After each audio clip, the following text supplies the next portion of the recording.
Hola, me llamo María González, tengo 34 años y vivo en Guadalajara, México. Antes de empezar mi historia, por favor, escribe tu ciudad y país en los comentarios para que sepa el alcance de mi voz. Significa mucho para mí. Nunca imaginé que seguir a mi esposo al cubo de la basura esa noche cambiaría mi vida para siempre. Lo que descubrí dentro de esa bolsa me hizo cuestionar absolutamente todo lo que creía saber sobre el hombre con el que he compartido mi cama durante 8 años. Sé que muchos de los que me ven ahora ya han vivido momentos en los que sintieron que algo andaba mal, pero no pudieron demostrarlo. Yo he estado en esa misma situación y lo que me pasó a mí podría pasarnos a cualquiera. Si quieres saber qué había dentro de esa bolsa y cómo ese descubrimiento destruyó y reconstruyó mi vida, quédate conmigo hasta el final de este video. Y si te identificas con historias reales y conmovedoras como esta, dale a me gusta y suscríbete al canal, porque voy a compartir contigo cada detalle de lo que viví. Esta es mi verdad, y quizás sea la advertencia que necesitas escuchar hoy. Déjame contarte cómo era mi vida antes de ese fatídico día. Parece que fue en otra vida, ¿sabes? Todo era tan diferente, tan perfecto en la superficie. Conocí a Carlos hace 10 años, un domingo por la tarde, en la iglesia de Nuestra Señora de Guadalupe, aquí en el centro de la ciudad. Tenía 24 años y ayudaba a organizar un evento benéfico para niños desfavorecidos. Llegó con esa cálida sonrisa, ofreciendo ayuda cargando callas, charlando con todos. Era imposible no notar su presencia. Carlos tenía 32 años en ese entonces, ya era líder del grupo de jóvenes de la iglesia y coordinaba varios proyectos sociales en la comunidad. Todos lo respetaban. Las damas de la iglesia decían que era un hombre de Dios,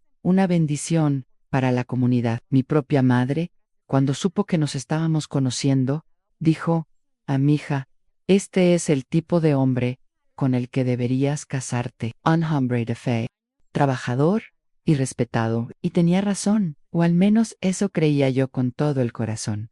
Nuestro noviazgo fue hermoso. Me llevaba a cenar a restaurantes sencillos, pero siempre me hacía sentir especial. Paseábamos por el parque Agua Azul, hablando durante horas de nuestros sueños y planes para el futuro. Él quería formar una familia sólida, basada en principios cristianos. Quería tener hijos, un hogar cómodo y una vida tranquila. Y yo quería exactamente lo mismo. Después de 2 años de noviazgo, me propuso matrimonio durante un retiro espiritual en la iglesia. Fue mágico. Estábamos todas nuestras familias y todos lloramos de emoción. Me sentí la mujer más bendecida del mundo. Nos casamos en una hermosa ceremonia con más de 200 invitados. Llevé el vestido que mi abuela había conservado bordado a mano. Carlos lucía impecable, con su traje azul marino. Al intercambiar votos, lo miré a los ojos y vi todo mi futuro. Vi seguridad, amor, compañía. Nunca jamás imaginé lo que me esperaba. Los primeros años de nuestro matrimonio fueron exactamente como los había soñado. Compramos un departamento pequeño, pero acogedor en el barrio de Chapalita. Yo trabajaba como maestra en una escuela primaria y Carlos tenía una tienda de materiales de construcción muy exitosa. Los fines de semana íbamos juntos a la iglesia, visitábamos a nuestras familias y hacíamos barbacoas con amigos. Carlos siguió siendo ese líder admirado en la comunidad. Comenzó a coordinar el Ministerio de Finanzas de la iglesia, ayudando a administrar las ofrendas y donaciones. El pastor confiaba plenamente en él. Carlos es un hombre íntegro, decía siempre, y me sentía muy orgullosa de ser su esposa. Intentamos tener hijos desde el primer año de matrimonio, pero no pudimos. Después de 3 años intentándolo, descubrimos que tenía problemas de fertilidad. Fue una época difícil para ambos. Lloré mucho, me sentía incompleta, pero Carlos siempre me consolaba, diciéndome que estábamos juntos en esto, que Dios tenía un plan para nuestras vidas. Decidimos centrarnos en nuestra vida juntos, en fortalecer nuestro matrimonio mientras estábamos en tratamiento. Y por un tiempo, parecía que estábamos más unidos que nunca. Pero ahora, al mirar atrás, me doy cuenta de las pequeñas señales que ignoré. Aquellas veces que llegaba tarde a casa y decía que estaba arreglando cosas en la tienda. Las llamadas que contestaba en otra habitación. bajando la voz. Los viajes repentinos que hacía para cerrar tratos en otras ciudades, confiaba ciegamente en él, o al menos creía que sí. De hecho, me había forjado una imagen de él, la del esposo perfecto, el hombre de Dios, el líder respetado. Y esa imagen era tan fuerte, tan sólida, que simplemente no podía ver las grietas que estaban apareciendo. Cuando celebramos nuestro 8º aniversario de bodas, hicimos una pequeña celebración en casa, con amigos cercanos. Esa noche, después de que todos se fueran, Carlos me abrazó fuerte y me dijo: gracias por ser mi esposa, por confiar en mí, por estar siempre a mi lado. Recuerdo sentir una extraña punzada en el pecho. En ese momento, no era pura felicidad, era algo diferente, algo que no podía identificar. Ahora sé que era mi intuición intentando advertirme de que algo iba muy mal. Pero alejé ese sentimiento de mí. Después de todo, tenía el matrimonio perfecto, el marido perfecto, la vida perfecta, o al menos eso era lo que me repetía cada noche antes de dormir, mientras Carlos estaba a mi lado, respirando tranquilamente, guardando secretos que destruirían todo lo que habíamos construido. Todo empezó hace unos 3 meses, una noche de martes cualquiera, o al menos debería haber sido una noche cualquiera. Estaba en la cocina terminando de lavar los platos de la cena, cuando oí a Carlos levantarse del sofá. Dijo: cariño, voy a sacar la basura.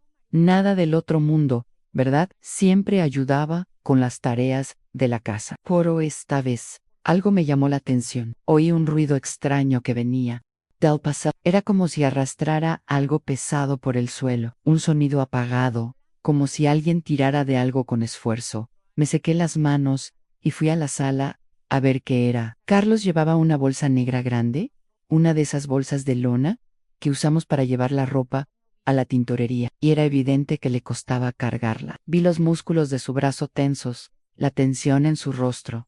¿Necesitas ayuda?, pregunté, encontrándolo extraño.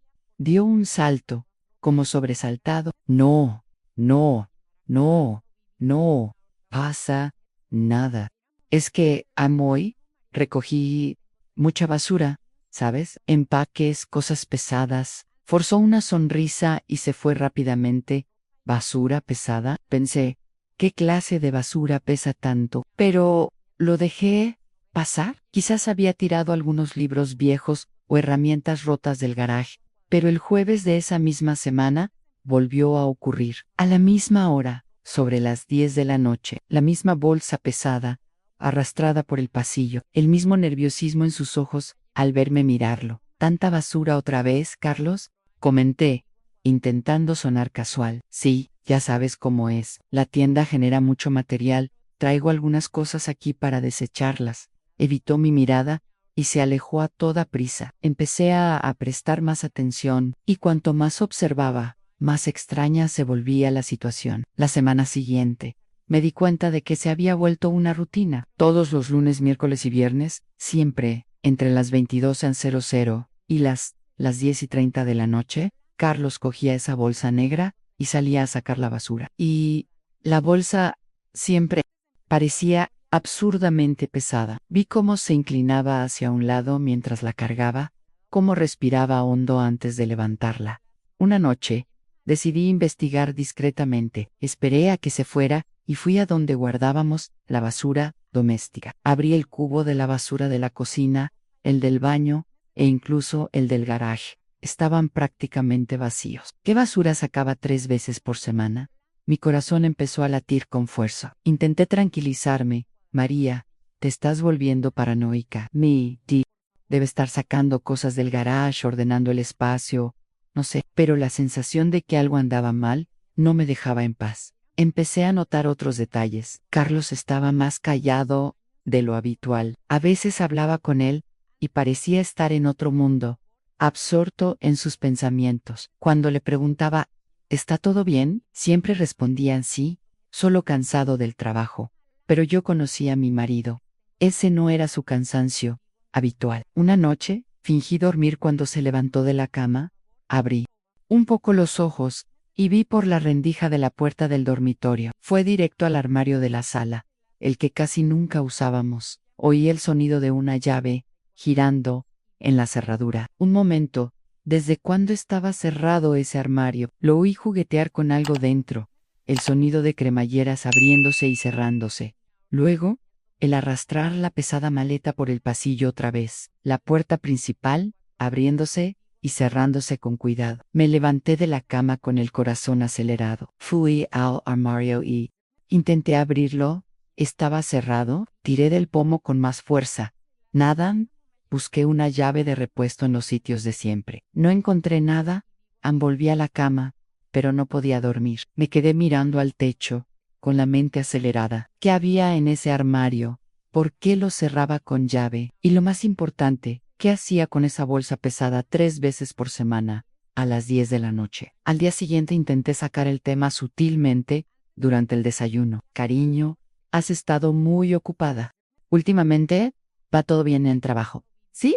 ¿Por qué? Ni siquiera levantó la vista del teléfono. No sé, pareces preocupado. Y esas salidas nocturnas a tirar la basura. Finalmente me miró Ann, y por una fracción de segundo vi algo en sus ojos. Miedo, culpa, no pude identificarlo, pero me dio escalofríos. María, ya te lo dije, Ann, es pura basura. Te lo estás imaginando. Su voz sonó más áspera de lo habitual. No insistí. Pero esa conversación solo aumentó mis sospechas. Empecé a hacerme preguntas que me quitaban el sueño. Si de verdad era solo basura, ¿por qué la tensión en su rostro? ¿Por qué el armario cerrado? ¿Por qué siempre los mismos días y a la misma hora, como si siguieras un horario específico? Y la pregunta que más me asustaba era, ¿realmente conocía al hombre con el que estaba casada? Una semana después, ocurrió algo que lo empeoró todo. Estaba ordenando el cajón de la cómoda cuando encontré un recibo arrugado en el bolsillo de sus vaqueros. Era de una ferretería.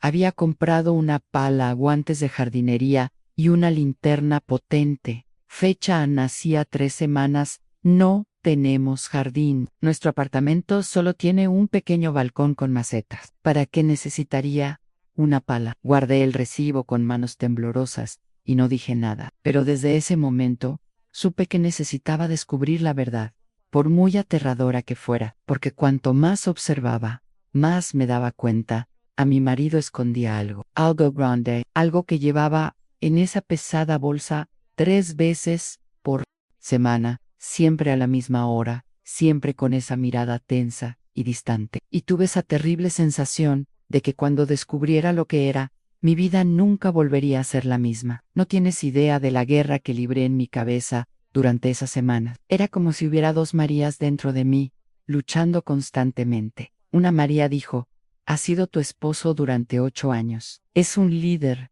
respetado en la iglesia. Estás exagerando, viendo cosas donde no las hay. La otra María gritó: algo anda muy mal, abre los ojos, investiga. Me sentí completamente loca. Intenté hablar con mi hermana Luciam. Es 3 años mayor que yo, y siempre ha sido mi confidente. Quedamos en tomar un café un sábado por la tarde, mientras Carlos estaba en la tienda. Lucía, necesito decirte algo. Empecé, removiendo nerviosamente mi taza de café. Ann, se trata de Carlos. Ella se puso alerta de inmediato. ¿Qué pasó? ¿Te hizo algo? No es nada de eso. Es solo que ha estado actuando de forma extraña. Con una bolsa pesada, el armario cerrado, encontré un recibo de herramientas que no tiene sentido. Apenas terminé de hablar, cuando vi que su expresión cambió. Suspiró, como hacen las hermanas mayores cuando creen que estás haciendo una tontería. María, te estás volviendo paranoica. En serio, Carlos es un hombre trabajador y honesto. Probablemente esté organizando cosas en la tienda, llevando materiales para desechar. Tienes que confiar en tu marido. Pero, Lucía, la bolsa pesa tanto que apenas puede cargarla. ¿Y por qué siempre a la misma hora? ¿Por qué está cerrado el armario? Quizás te esté guardando un regalo de cumpleaños o planeando una sorpresa. Por Dios, no arruines tu matrimonio con estas sospechas infundadas. Sus palabras me dieron un puñetazo en el estómago. ¿De verdad estaba siendo paranoico? ¿Estaba creando un problema donde no lo había? Regresé a casa aún más confundida que antes. Esa noche, cuando Carlos se acostó a mi lado, Lo vi dormir. Su rostro estaba tranquilo, relajado. ¿Era posible que un hombre que ocultaba algo terrible pudiera dormir tan tranquilo? Estás exagerando, María, susurré para mí en la oscuridad. Pero en el fondo, muy en el fondo, sabía que no lo era. El insomnio empezó esa semana. No podía desconectar. Me quedaba en la cama repasando cada detalle, cada comportamiento extraño, cada palabra que decía. Lo analizaba todo como un detective buscando pistas. Empecé a dormir solo 3 o 4 horas por noche. Me despertaba cansada, irritable, con profundas ojeras. Mis alumnos del colegio lo notaron.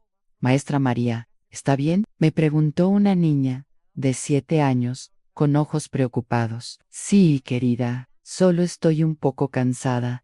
Mentí con una sonrisa forzada. Ann, pero no estaba bien. Me estaba cayendo a pedazos por dentro. Empecé a observar cada movimiento de Carlos. Cuando cogía el celular, intentaba ver qué escribía. Cuando hablaba por teléfono, intentaba escuchar la conversación. Revisaba los bolsillos de sus pantalones antes de lavar la ropa, buscando más recibos, alguna pista. Me sentí fatal haciéndolo. ¿Qué clase de esposa se mete así en la vida de su marido? Eso no era confianza. Eso no era amor. Pero no podía parar. Una noche, Carlos notó que me comportaba de forma extraña. Estábamos cenando en silencio cuando dejó el tenedor y me miró con seriedad. María, ¿qué te pasa? Mi corazón se aceleró. ¿Qué quieres decir? ¿Es diferente? Distante en apenas. ¿Me miras a los ojos? ¿Está todo bien? Me dieron ganas de gritar. ¿Estás bien? Sales todas las noches con una bolsa misteriosa. Cerraste un armario que nunca estaba cerrado. Compraste herramientas sin dar explicaciones y me preguntas si todo está bien. Pero lo que salió de mi boca fue: Ann, estoy cansado del trabajo. Demasiada presión en la escuela. Me tomó de la mano por encima de la mesa. Sabes que puedes hablar conmigo de lo que sea, ¿verdad? Somos un equipo, cariño. Miré esos ojos que conocía tan bien, esa mano que sostenía la mía, con ternura. Why poor Ann? Instante, solo por un instante, pensé en contárselo todo, en preguntar directamente por el bolso, por el armario, por todo Ann, pero algo me detuvo. Miedo, intuición, no sé. Ann, simplemente sonreí y dije: lo sean, gracias. Esa noche, mientras él dormía, lloré en silencio en el baño. Lloré por la mujer que fui, la que confiaba plenamente en su marido. Lloré por la paz que había perdido. Lloré porque sabía, en el fondo de mi alma, que no había vuelta atrás. Empecé a hacer cosas que nunca imaginé. Anoté las horas exactas en que se iba. Conté los minutos que estuvo fuera. Intenté abrir el armario cerrado con una pinza para el pelo. Después de ver un video de YouTube, no funcionó. Revisé el saldo de nuestra cuenta bancaria conjunta, en todo normal. Nada unusual. Busqué diferentes perfumes. Cuando llegó a casa, a nada registré su coche buscando. Ni siquiera sé qué en solo buscaba. Mi madre me llamó un día y me preguntó si estaba enferma. Tienes la voz muy cansada. Ve al médico. Estoy bien. Mamá, solo un poco abrumada. Más mentiras. Me hundía cada vez más en la mentira, en la desconfianza, en una espiral que parecía interminable. Lo peor era que una parte de mí todavía quería creer que todo estaba bien, que estaba loca, como había dicho mi hermana, porque la alternativa era demasiado aterradora para considerarla. Si Carlos realmente ocultaba algo serio, ¿qué podría ser? Un amante, deudas, problemas legales. Cada posibilidad que cruzaba por mi mente era peor que la anterior. Dejé de comer bien. Perdí 3 kilos en 2 semanas. La ropa me quedaba suelta. Carlos se dio cuenta e insistió en que fuera al médico. Irónicamente, parecía realmente preocupado por mí, Ann, y eso lo hizo todo aún más confuso. ¿Cómo podía mostrar tanto cariño, tanta preocupación, y al mismo tiempo ocultarme algo? ¿Podrían coexistir ambas cosas? Una noche, me desperté a las 3 de la mañana, con un ataque de ansiedad. Tenía el pecho apretado, no podía respirar bien, y tenía las manos frías y sudorosas. San Carlos se despertó sobresaltado. María, ¿qué pasó? ¿Estás bien? No puedo respirar, logré decir entre lágrimas. Me abrazó, me tranquilizó, me trajo agua y se quedó conmigo hasta que me sentí mejor. Y allí, en sus brazos, sentí un torbellino de emociones tan intenso, que casi me destroza. ¿Cómo pude desconfiar tanto de él y al mismo tiempo necesitarlo tanto? En los días siguientes, tomé una decisión, no podía seguir viviendo así. La incertidumbre me estaba matando por dentro, destruyendo mi salud, mi cordura, mi vida. Necesitaba saber la verdad, Anne, fuera cual fuese. Incluso si esa verdad destruyera todo, porque vivir en la duda, en ese infierno de «¿y sí?» era peor que cualquier verdad que pudiera descubrir, o al menos eso creía en ese momento. Así que decidí, a la próxima vez que Carlos saliera con ese misterioso bolso, no me iba a quedar en casa consumida por la ansiedad. Iba a seguir a mi marido y finalmente descubrir lo que me estaba ocultando. Fue un viernes 15 de septiembre. Esa fecha quedó grabada en mi memoria para siempre. El día que lo cambió todo. Todo el día estuve nervioso. Sabía que el viernes era uno de los días en que Carlos salía a sacar la basura. Tenía el estómago revuelto desde la mañana. Apenas pude comer nada en el almuerzo. Mis alumnos del colegio notaron que estaba más distraído de lo habitual. Cuando llegué a casa a las 5 de la tarde, empecé a prepararme mentalmente. Me di una ducha larga para intentar calmar los nervios. Me puse ropa oscura, vaqueros negros y una camisa negra de manga larga.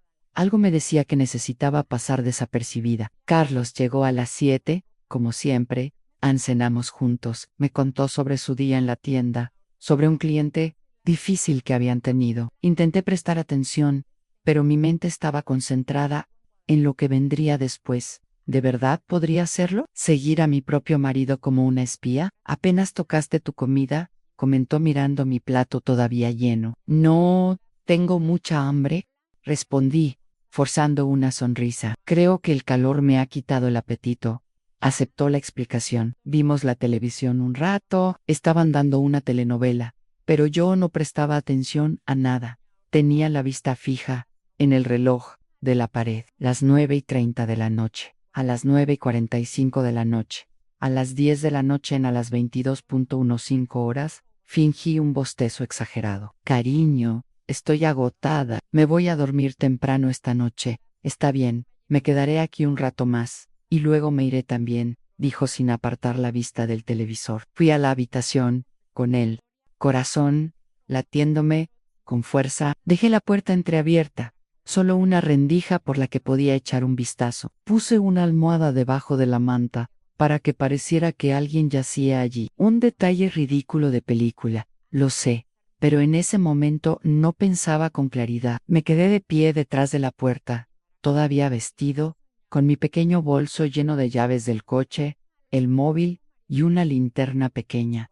Tenía las manos sudadas. 15 minutos después, oí a Carlos apagar la televisión. Saspas, mi corazón latía tan fuerte que creí que lo oía. Lo vi entrar por la puerta del dormitorio y echar un vistazo rápido. Probablemente vio la figura debajo de la manta y pensó que estaba dormida. Fue directo al armario de la sala. Oí el sonido de la llave, la puerta al abrirse, el de una cremallera. Luego vino ese sonido que conocía tan bien, a la pesada maleta arrastrada por el suelo. Esperé a que saliera del apartamento. Conté hasta 30, temblando por completo. Luego salí de la habitación lo más silenciosamente posible. Dios mío, de verdad que lo estaba haciendo. Estaba a punto de seguir a mi marido. Recogí mis llaves con cuidado para no hacer ruido. Me puse unas zapatillas que estaban cerca de la puerta. Respiré hondo 3 veces, intentando controlar el temblor de mis manos. Cuando abrí la puerta y salí al pasillo, vi a Carlos subiendo al ascensor. Esperé a que se cerraran las puertas. Mi apartamento está en el 5º piso, así que tuve unos segundos antes de que llegara a la planta baja.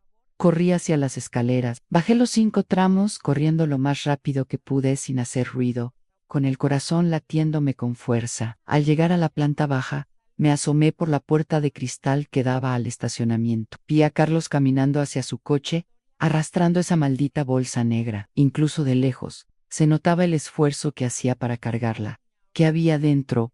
¿Qué era tan pesado? Metió la bolsa en el maletero, miró a su alrededor rápidamente y me escondí detrás de un pilar, y luego subió al coche. Esperé a que saliera del estacionamiento. Mi coche estaba aparcado al otro lado. Corrí hacia allá, con las piernas y las manos temblorosas, tanto que casi se me caen las llaves. Me subí al coche y arranqué el motor.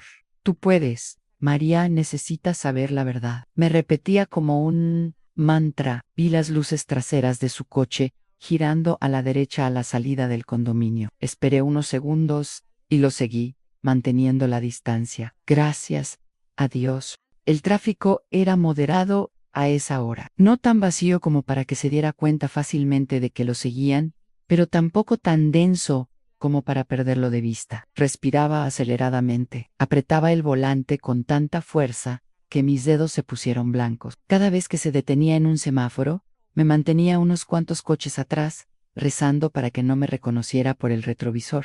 Condujimos por la avenida Chapultepec. No se dirigía hacia la tienda, como yo esperaba. Iba en dirección contraria a donde iba. Continuamos durante unos 15 minutos. Dejamos atrás la zona más concurrida y empezamos a adentrarnos en barrios más remotos. Mi nerviosismo aumentaba, las calles se oscurecían, estaban menos iluminadas y menos concurridas. Vuelve, Marían, aún hay tiempo para volver, me decía una voz en la cabeza. Pero no podía, ya había ido demasiado lejos. Giró por una calle estrecha. Disminuí aún más la velocidad, aumentando la distancia entre nuestros coches. La calle tenía pocas casas y muchos terrenos baldíos rodeados de alambradas. De repente, se detuvo. Las luces de freno brillaron en rojo intenso en la oscuridad. Aparqué rápidamente al otro lado de la calle, detrás de una furgoneta abandonada.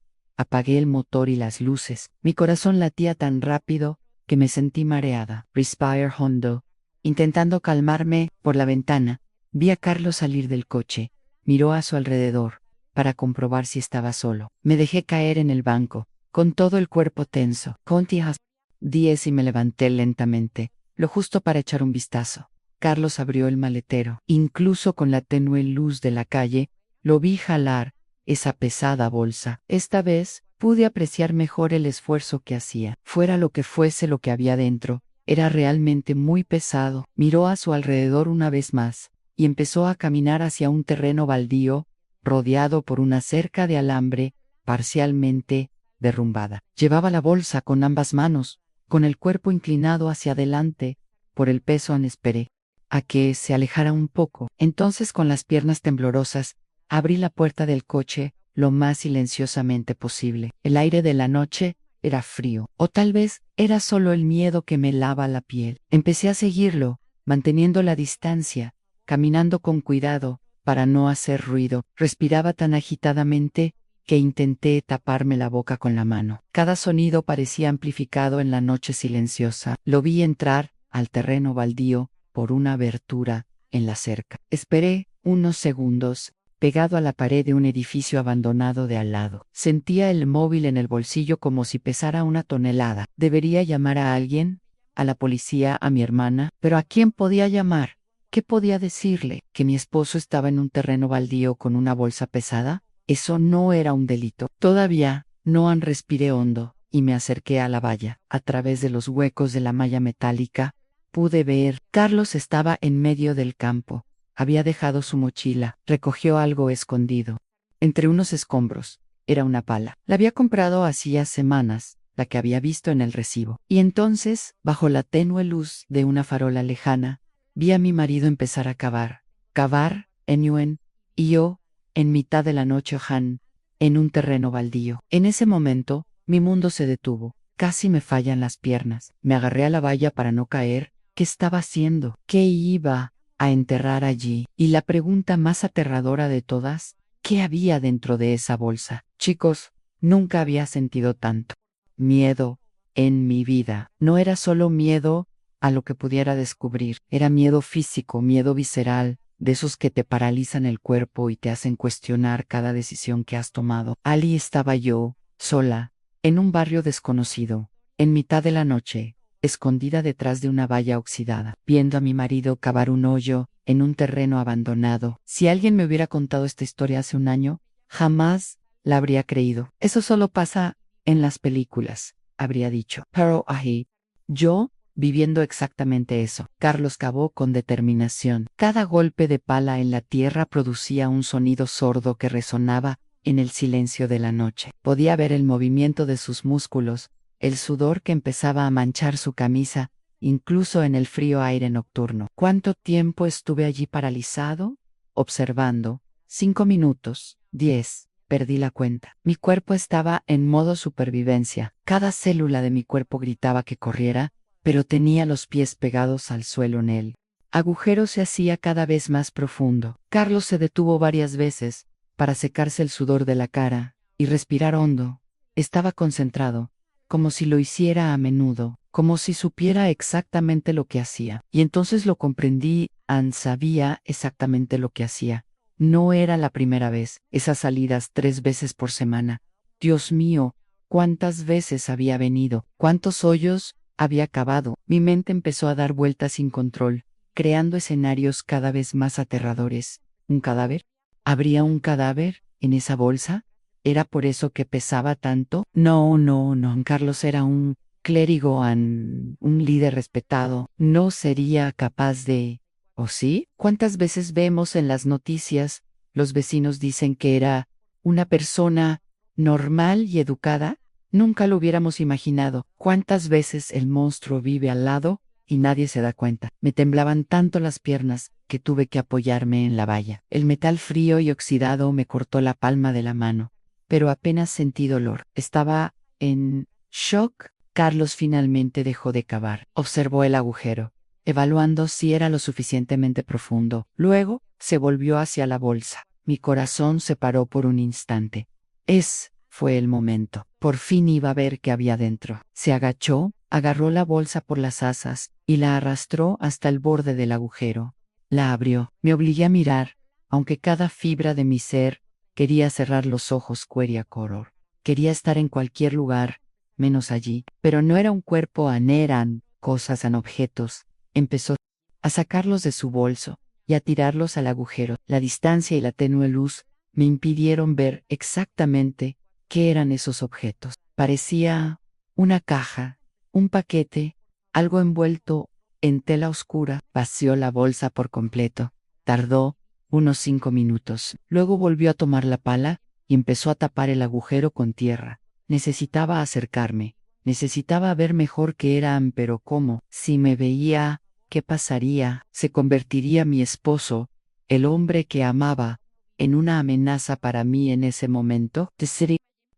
Con el corazón latiéndome con fuerza, caminé lentamente a lo largo de la valla, buscando un mejor ángulo. Cada paso parecía retumbar como un trueno, aunque iba prácticamente de puntillas. Encontré un lugar donde la valla tenía una abertura más amplia y la vista era un poco mejor. Me agaché detrás de unos escombros, ladrillos viejos, trozos de madera, y miré hacia afuera. Charles estaba terminando de tapar el agujero. Alisó la tierra, recogió algunas ramas secas que había por ahí, las esparció por encima, camuflándolo. Fue metódico y cuidadoso. Sabía exactamente qué hacer para que pareciera tierra intacta. Luego, recogió la bolsa vacía, mucho más liviana, ahora que la llevaba con una mano, y comenzó a caminar de regreso hacia el auto. En mierda, venía hacia mí. Me arrojé tras los escombros, con el cuerpo aplastado contra el suelo polvoriento. Cerré los ojos con fuerza, como si eso me hiciera invisible. Sentía pequeñas piedras clavándose en mis costillas, y el olor a moho y tierra húmeda me llenaba la nariz. Oí sus pasos acercándose, más cerca, a más cerca. Pasó a 3 metros de donde me escondía. Dije, du whisper. Literalmente, contuve la respiración, temiendo que incluso el sonido de mi respiración me delatara. Los pasos continuaron. Paso de largo. Esperé a oír el sonido de la puerta del coche abriéndose y cerrándose, y el motor arrancando. Solo entonces me atreví a levantar la cabeza. Vi su coche maniobrando y saliendo a la calle. Las luces traseras, rojas, desaparecieron al doblar la esquina. Mi Quirali, en el suelo sucio de aquel terreno abandonado, temblando, desconsolada. Omenchi. Las lágrimas empezaron a correr por mi rostro. Ni siquiera sé cuándo empecé a llorar. ¿Qué acababa de presenciar? ¿Qué había enterrado Carlos allí? Me levanté con dificultad, me temblaban las piernas y me dolía todo el cuerpo. Tenía rasguños en los brazos y la ropa sucia, pero nada de eso importaba. Mayer, al suelo, al lugar donde Carlos había cavado. ¿Debería ir allí? ¿Desenterrar? Lo que fuera. Di unos pasos hacia el lugar por Omidituf. ¿Y si era peligroso? ¿Y si era algo ilegal que pudiera incriminarme?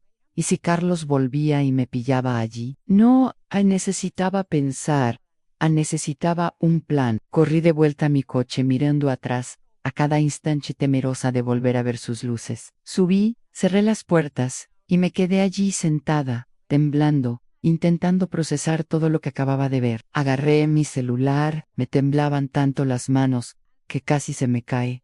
Abrí el GPS, y marqué la ubicación exacta del terreno. Tomé algunas fotos del lugar, usando el zoom al máximo, para no tener que bajar del auto. Entonces, arranqué el motor, y conduje tan rápido como pude, mirando constantemente el espejo retrovisor, con miedo de que Carlos me siguiera. El viaje de vuelta a casa fue un borrón.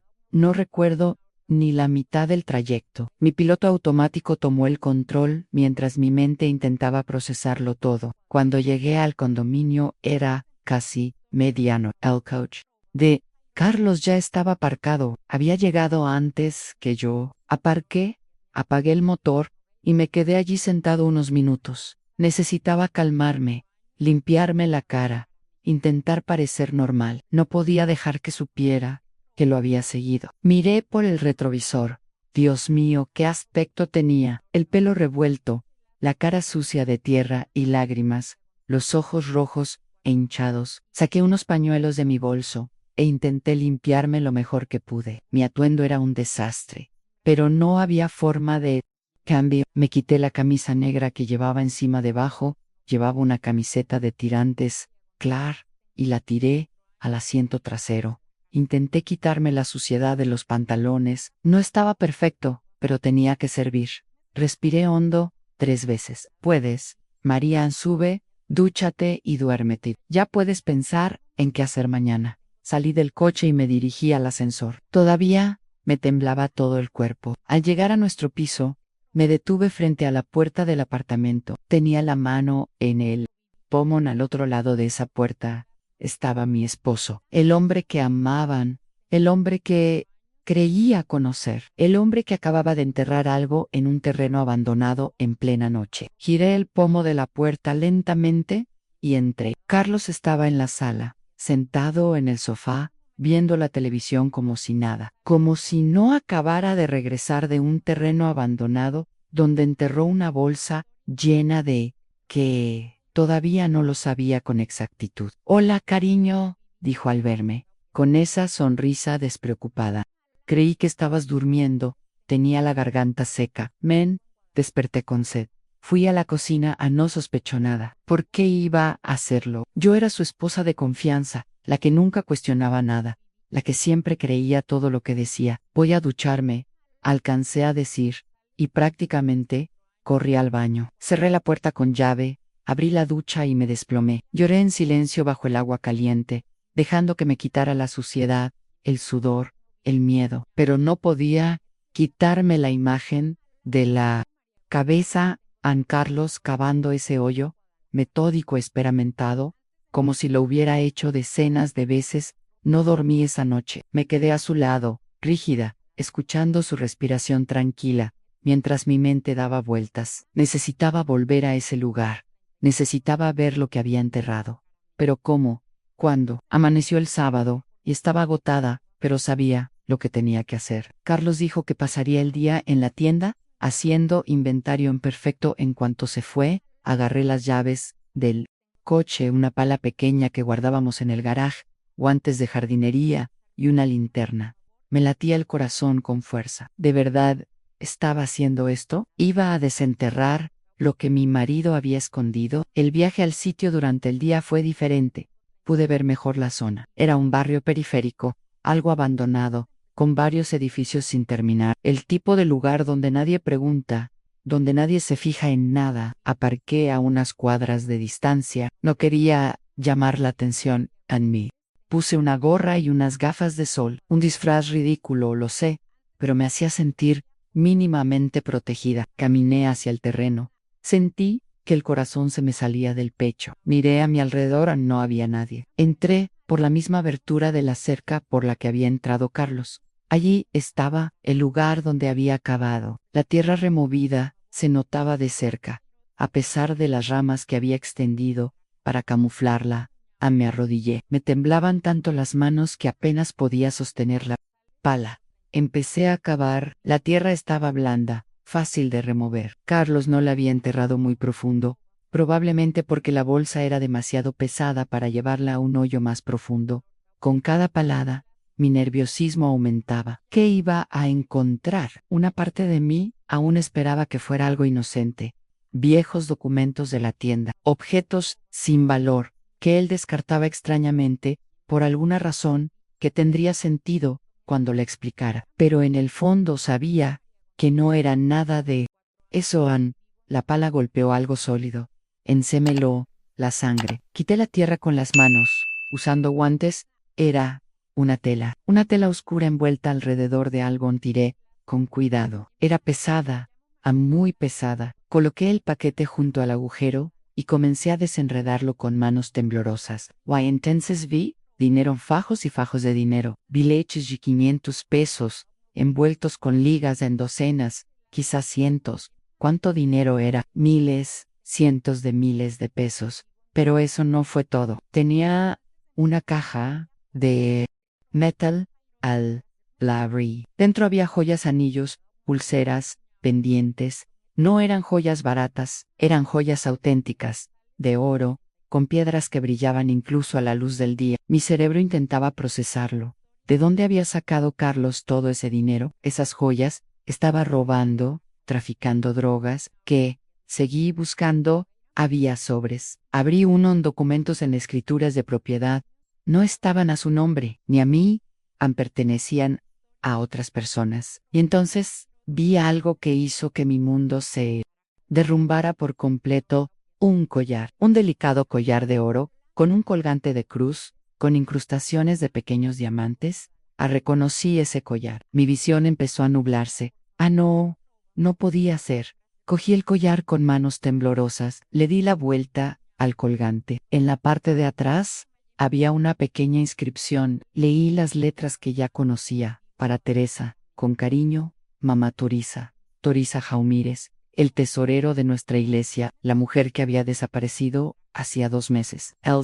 Parecía abrirse bajo mis pies. No podía respirar. Sentía la bilis subiendo por mi garganta. Teresa era una viuda de 58 años que dedicó su vida a la iglesia. Se encargaba de las finanzas, las ofrendas y las donaciones. Era una mujer muy querida. Mi madre era amiga suya. Yo misma había estado en su casa varias veces para las reuniones de la iglesia, y desapareció sin dejar rastro en julio. La familia presentó una denuncia, colocó carteles por toda la ciudad y registró la zona a nada ni una sola pista, como si simplemente se hubiera esfumado. Recordé la reunión en la iglesia donde oramos por ella. Carlos estaba allí, había sido uno de los que más preocupación mostró. Tengamos fe en que aparecerá, había dicho, sosteniendo las manos de la hija de Teresa, que lloraba desesperadamente, y ahora sostenía su collar, el collar que usaba todos los días, el collar que su madre le había regalado antes de morir,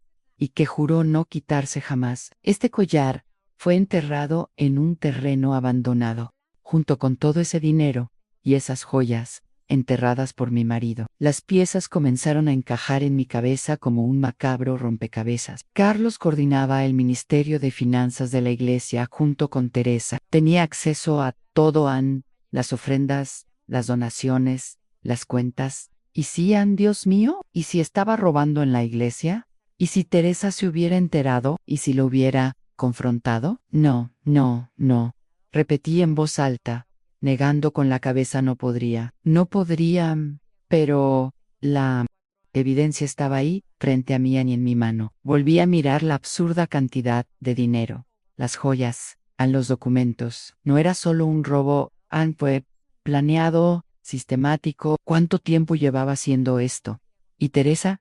¿Dónde estaba Teresa? Empecé a cavar frenéticamente de nuevo, echando tierra a los lados. Necesitaba asegurarme de que no hubiera un cuerpo allí. No podía verlo. Por favor, Dios, que no lo haya. Cavé hasta que no encontré nada más que tierra. Suspire con un alivio tremendo y aterrador a la vez. No había ningún cuerpo. Pero eso no significaba que Teresa estuviera bien, solo significaba que no estaba enterrada allí, en ese agujero en concreto, ese día en concreto, pero hubo tantos otros días, tantas otras salidas a tirar la basura. ¿Cuántos otros hoyos había cavado Carlos? Me senté en el suelo, todavía aferrada a ese collar, con lágrimas corriendo por mi rostro. Me había casado con un monstruo, había dormido junto a un criminal, había amado a un hombre capaz de ¿qué? ¿Robar? ¿Secuestrar?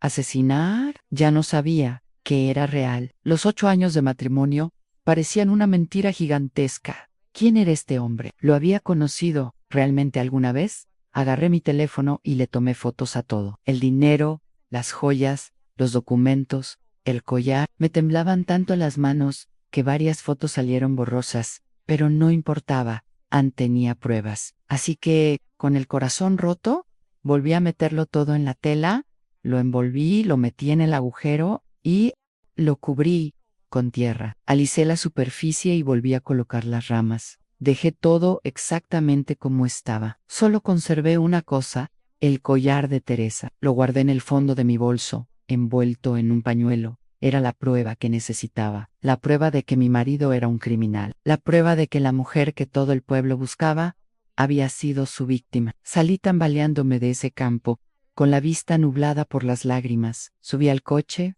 y simplemente me desplomé. Lloré como nunca en mi vida. Lloré por la ingenua María, que creía tener un matrimonio perfecto.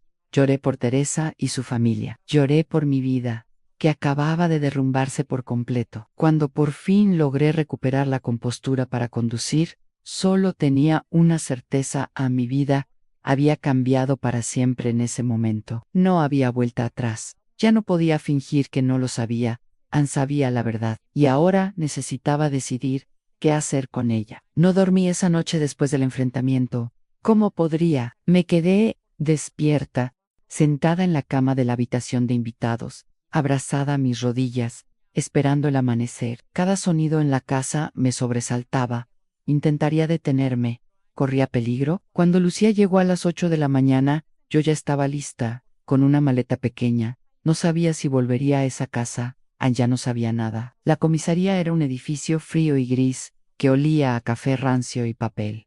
Lucía me tomó de la mano mientras nos sentábamos a esperar. Vine a denunciar a mi marido, le dije al empleado, y esas palabras sonaron irreales saliendo de mi boca. Nos llevaron a una sala de interrogatorios. Nos recibió un detective llamado Rodríguez, un hombre de unos 50 años con aspecto cansado. Puede contarnos desde el principio, señora González. Why se lo conté, las salidas nocturnas, el terreno abandonado, el dinero enterrado, las joyas, los documentos. Y luego puse el collar de Teresa sobre la mesa. Vi que los ojos del detective se agrandaban. ¿Es ese el collar de Teresa Ramírez? Sí, la mujer desaparecida. Si mi marido lo mandó enterrar junto con dinero robado de la iglesia. Lo que siguió fue un torbellino de preguntas. ¿Cómo me enteré? ¿Por qué tardé tanto en denunciarlo? ¿Tenía conocimiento previo de sus actividades? ¿Me beneficié de alguna manera del dinero robado? No, no sabía nada. Me enteré hace apenas unos días. Tuvieron que traer a un psicólogo porque en un momento dado simplemente me derrumbé, llorando desconsoladamente. Años de confianza traicionada, de amor desperdiciado, de una vida destruida, todo se derrumbó sobre mí en esa fría sala de la comisaría. Me mostraron las fotos que había tomado, me pidieron que las llevara al lugar. Fuimos todos juntos, Ann, yo, Lucía, el detective Rodríguez y otros 3 policías. Cuando llegamos y desenterraron todo, vi la misma expresión de asombro en sus rostros que yo había sentido. Había mucho más dinero del que recordaba. Lo contaron allí mismo a más de 800.0 pesos. Además, joyas valoradas en al menos otros 200.0 pesos, a 1.000.000 de pesos, murmuró el detective. ¿Cuánto tiempo llevaba haciendo esto? El arresto de Carlos ocurrió esa misma tarde. Yo todavía estaba en la comisaría cuando lo trajeron esposado. Nuestras miradas se cruzaron un instante. En esa mirada había tanto rabia, tristeza, traición, arrepentimiento, o tal vez solo estaba proyectando lo que sentía. María, gritó mientras se lo llevaban. María, por favor, me traicionaste, destruiste a nuestra familia, destruí a nuestra familia. ¿De verdad lo creía? Los días que siguieron fueron los más largos y difíciles de mi vida. La noticia corrió como la pólvora. Líder de la iglesia, arrestado por malversación de fondos y posible implicación en la desaparición del tesorero. Los periódicos locales publicaron titulares impactantes. La televisión cubrió la noticia. Nuestra foto de boda apareció en todos los canales de noticias. Y luego descubrieron que había muchas más víctimas. Carlos no solo robaba la iglesia, tenía toda una red de fraude, falsificaba documentos de propiedad, vendía terrenos que no le pertenecían y otorgaba préstamos falsos. La policía encontró al menos a otras 15 víctimas, personas que habían perdido sus ahorros, sus casas y sus sueños por culpa de mi esposo. Lo peor fue cuando encontraron 2 lugares más donde enterró dinero y bienes robados. No era solo ese terreno, tenía al menos 3 cajas fuertes repartidas por la ciudad. En cuanto al paradero de Teresa, hubo un giro inesperado en 3 semanas después de su arresto. Reapareció. Estaba viva, viviendo en Puerto Vallarta, con un nombre falso. La versión de Carlos era parcialmente cierta. Él le había dado dinero para que se fuera, pero no era un trato era una amenaza. Al ser interrogada, Teresa relató entre lágrimas. Dijo que si decía algo, mi familia pagaría las consecuencias, que tenía contactos peligrosos. Tenía tanto miedo que acepté desaparecer. Dejé el collar para que mi hija no me buscara, para que pensaran que estaba muerta. Escuchar eso fue como recibir otro puñetazo. Mi marido no era solo un ladrón. Amenazaba a la gente, aterrorizaba a ancianas, destruía familias, y el juicio de la comunidad hacia mí fue brutal. ¿Cómo es posible que no lo supieras?, preguntaron. Vivían juntos. Seguro que te diste cuenta de algo. Debe estar mintiendo. Probablemente era cómplice. Imagínate, su esposa, siempre tan santa en la iglesia. Apuesto a que también se aprovechó del dinero. Mi propia madre me miraba con recelo. Al principio, María, ¿estás segura de que no sabías nada? ¿No sospechabas nada, mamá? ¿Cómo puedes preguntar eso? Es solo que, ustedes dos eran tan cercanos. Simplemente no entiendo cómo te ocultó todo. Yo tampoco lo entendía y me consumía por dentro. ¿Cómo pude ser tan ciega, tan ingenua, tan estúpida? Perdí amigos, personas que consideraba cercanas, simplemente dejaron de hablarme. En la iglesia, cuando aparecí por última vez, sentí las miradas de todos en los susurros. Acquaintance. Antes me abrazaban, ahora apartar la mirada. La tienda de Carlos fue clausurada. Las autoridades confiscaron todo como parte de la investigación. Congelaron nuestra cuenta bancaria conjunta. Descubrí que tenía una deuda enorme que desconocía. Tuve que contratar a un abogado para que me defendiera, para demostrar que realmente no sabía nada, para asegurarme de que no me procesaran como cómplice. Los interrogatorios continuaron durante semanas. Tuve que revivir esa noche una y otra vez. Mostrar las fotos, relatar cada detalle, responder las mismas preguntas desde diferentes perspectivas. ¿Nunca has notado ningún gasto sospechoso? No teníamos cuentas separadas para algunas cosas. ¿Nunca cuestionaste sus viajes? Dijo que eran para la tienda. Confié en él. ¿Se benefició usted económicamente de sus crímenes? No. Yo trabajaba, pagaba mis cuentas, nunca le pedí nada. Los medios me acosaban, los periodistas aparecían en la puerta de mi apartamento. Tive que mudarme a casa de Lucian. Incluso hoy, algunos me reconocen por la calle y me señalan: esa es la esposa del ladrón de la iglesia. Perdí mi trabajo en escuela. El director fue amable pero firme. María, entiende que los padres están incómodos, creen que podrías tener una influencia negativa en los niños. Es mejor para todos que busques otra escuela. Mi vida se desmoronó por completo. Todo lo que había construido, mi reputación, mi matrimonio, mi trabajo, mi comunidad, se convirtió en polvo. En cuestión de semanas, tuve que iniciar los trámites del divorcio. Carlos intentó convencerme de que no lo hiciera. Me escribió cartas desde la cárcel. María, todavía te quiero. Podemos superar esto. Cuando salga, empezaremos de nuevo. Empezar de nuevo. ¿Cómo? ¿Basado en qué? En más mentiras. Rompí todas las cartas. Su juicio está programado para dentro de 2 meses. Los abogados dicen que podría recibir entre 15 y 20 años de prisión. Me citarán a declarar. Tendré que sentarme en esa sala y contarlo todo. De nuevo, delante de él, delante de las familias que destruyó, cambié de iglesia. De hecho, dejé de ir a la iglesia por un tiempo. ¿Cómo puedo volver a confiar? Si un líder respetado, un hombre que predicaba sobre la honestidad y la fe, fue capaz de todo esto, ¿quién más miente? Mi fe se tambaleó. Mi capacidad de confiar en la gente quedó destruida. Me despierto en medio de la noche, empapado en sudor frío, recordando aquella noche en la propiedad, recordando su mirada fría cuando me enfrentó, recordando que dormí junto a un criminal durante años sin saberlo.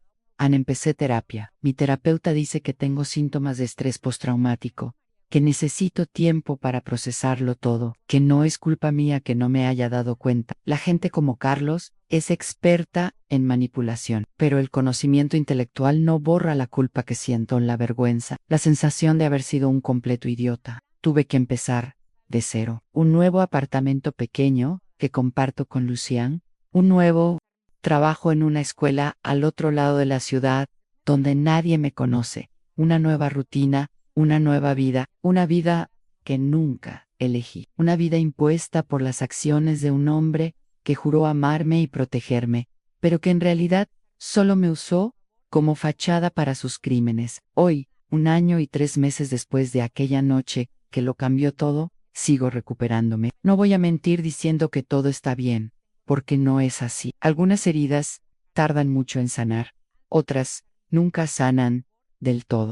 Simplemente aprendemos a vivir con las cicatrices. Pero sobreviví, guay, eso es algo. Se celebró el juicio de Carlos. Fue condenado a 18 años de prisión por robo, falsificación, extorsión y amenazas. Estuve presente en la sala cuando leyeron la sentencia. Lo vi bajar la cabeza. Una parte de mí sintió lástima, una parte muy pequeña, que aún recordaba al hombre que yo creía que era. Pero la mayor parte de mí sintió alivio, justicia. Por fin, Teresa ha vuelto con su familia. Me contactó hace unos meses. Nos encontramos en un café y lloramos juntas. 2 mujeres destrozadas por el mismo hombre, apoyándose mutuamente, comprendiendo el dolor de la otra, como nadie más podría. Me salvaste la vida, María, dijo, tomándome las manos. Si no lo hubieras denunciado, habría seguido amenazándome y controlándome. Fuiste valiente, no me sentía valiente, me sentía destrozado. Pero quizá eso es precisamente el coraje en seguir adelante, incluso cuando estás destrozado. Volví a la docencia, en una nueva escuela, con un nuevo nombre. Volví a usar mi apellido de soltera. Todavía me encanta enseñar. Todavía me encanta ver los ojitos curiosos de los niños cuando entienden algo nuevo. Eso me mantiene viva.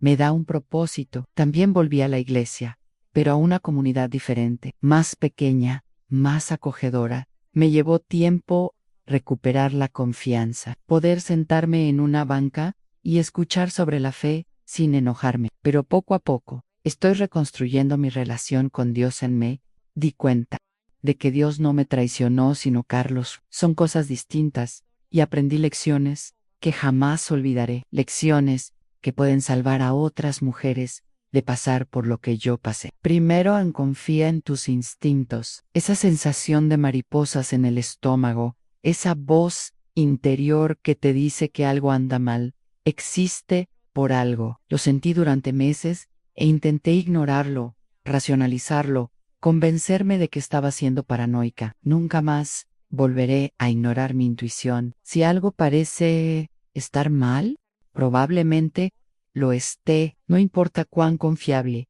respetable o cariñosa parezca una persona. Las personas son expertas en ocultar su verdadera identidad. Segundo, no tengas miedo de investigar. Sí, puede parecer una invasión de la privacidad. Sí, puede parecer que no confías en tu pareja, pero ¿sabes qué es peor? Descubrir que deberías haber investigado, que las señales estaban ahí y decidiste ignorarlas por miedo a parecer controlador o celoso. Si sientes la necesidad de revisar su celular, sus cuentas bancarias y su agenda, quizá el problema no sea tu paranoia, quizás te esté dando motivos para sospechar. Tercero, habla con alguien. Al principio intenté guardármelo todo.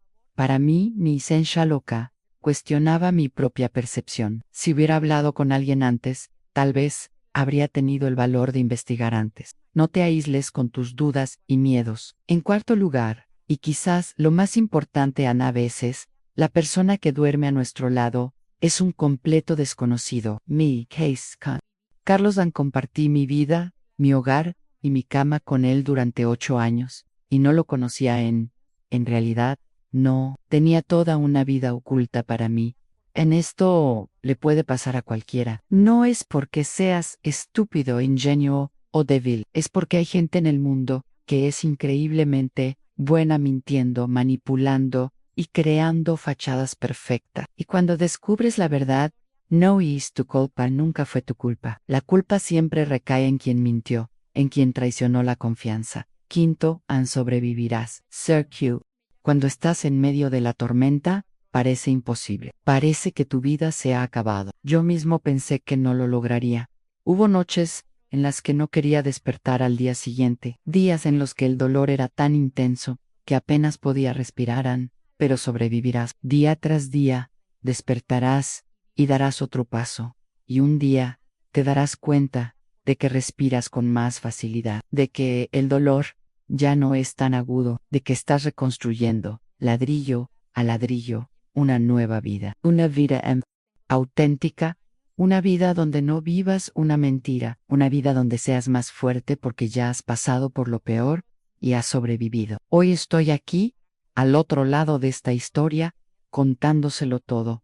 No fue fácil decidir hacer esto, exponer mi dolor, mi vergüenza, mi historia al mundo, pero si esto ayuda a una persona, solo aún, a menos, a confiar en su instinto, a investigar cuando algo parece estar mal, a tener el valor de denunciarlo y empezar de cero, entonces vale la pena. Si estás pasando por algo similar, si desconfías de tu pareja, si tienes miedo de descubrir una verdad que pueda destruir tu vida, quiero que sepas, no estás sola. Cuéntamelo en los comentarios. No tienes que dar detalles si no quieres, pero quiero que sepas que leo todos los comentarios, que hay toda una comunidad aquí de mujeres que te entienden, te apoyan y creen en ti. Y si has pasado por algo similar y has salido adelante, comparte tu historia también. Tu historia podría ser la luz que alguien necesita para tener el